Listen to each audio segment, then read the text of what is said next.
Biri uni bir shaplaq soladi. Puti yo'q turib, chelishchi bo'lmoqchi ekan. Atrofdagilar uni shundoq deb mazoq qilishdi. Ammo Sayakning ular bilan qilchi kari bo'lmaydi. Uning orzusi kasbiy chelishchi bo'lish edi. U o'zini isbotlamoqchi. Biroq bu osonmi? Oson emas. Gerçi o nayiti tirishgan bo'lsa-mu, lekin u azaldan yengib boqmagan bo'lib, ko'p qitimliq mag'lubiyat xuddi tog'dek uni besib, nafas olg'izmaydi.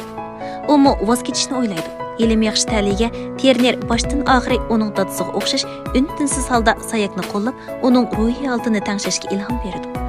Terner yana uningga bir kitob sovg'a qiladi. Bu kitob Sayakning hayotini butunlay o'zgartirib yuboradi. Kayl Minardning tarjimal romani Bahoni yo'q. Özgü o'xshash tug'mamayib Kayl o'zining tirishchiligiga tayanib intayin muvaffaqiyat qozongan chelish mayri bo'lib, hozir bir rag'batlantirish natiqi yozg'uvchi. U yana teqi o'z qo'li bilan Kilimanjaro teg'ining cho'qqisiga yamishib chiqqan. Kaylning kitobini ko'rgan shu daqiqadan boshlab Kayl Sayakning o'rganish ulgusi bo'ladi. Yo'l bo'yi olg'a qarab men. Hayotda har qanday ishga bahona yo'q degan so'zlar Sayakning kishilik hayot aqidasiga aylandi.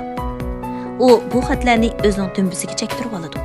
Ilgari u nurg'un ishlarda qiyinchilik bo'lsa, kayniga yanatdi. Biroq hozir u qilchi qo'rqmay butun kuchi bilan oldiga qarab atlandi.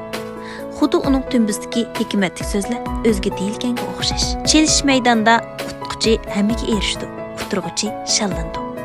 Sayak boshqalar qila olganni men qila olmayman deb shiddatli mashq qiladi. Shuningdan keyin g'alaba asta-asta bu qaysar yoshga mansub bo'lishga boshlaydi. Oxiri oliy maktabda Sayak kasbiy musobaqa maydoniga qaytib kelib, Rossiya shtatidagi eng yaxshi chelishchini mag'lub qiladi.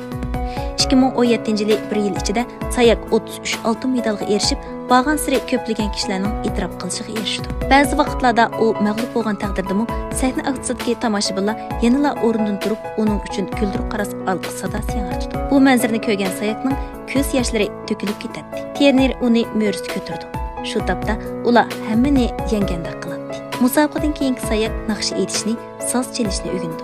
Buningdan boshqa yana savdo boshqarish bo'yicha doktorlik unvoniga erishdi. Bularning hammasi cho'chaklardagi hikoya emas, balki reallikdagi mo'jiza edi. U Sian Clarkning haqiqiy kechirmishlariga asosan o'zgartirib ishlangan film bo'lib, u hozir 2020-yillik Tokio Meyitlar Olimpik tanarkat musobaqasiga tayyorlik qilyapti. Biz doim o'zimizning mag'lubiyat uchun bahona izlaymiz. Mana bu bizning eng cho'ng mag'lubiyatimiz. Eng yaxshi o'zimiz bo'lish uchun har qanday bahonalardan yiroq turishimiz kerak. Qadrli mas'ullar, kelarki filmda ko'rishaylik. Xayr xo'sh.